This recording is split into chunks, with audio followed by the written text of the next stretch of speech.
Rin isinasantabi ng pulisya ang anggulong foul play sa pagkamatay ng batang nakita sa isang creek sa Pililla, Rizal, Kamakalawa. Posible rin daw maghahain ng reklamo laban sa mga guardian ng bata.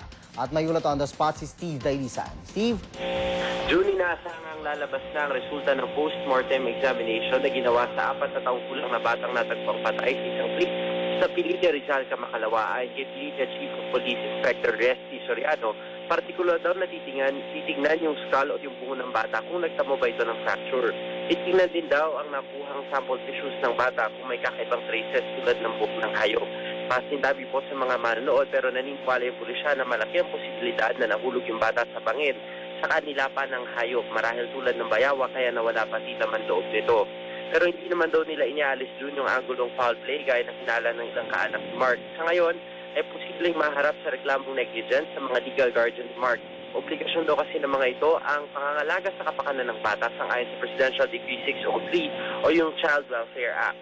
Ipaubaya raw ng pulisya sa DSWD ang pagkakaso sa lolo't lola ng bata. Kahapon ay nahatid na June sa kanyang huling hantungan. Ito si Mark June. Maraming salamat, Steve Dailisan.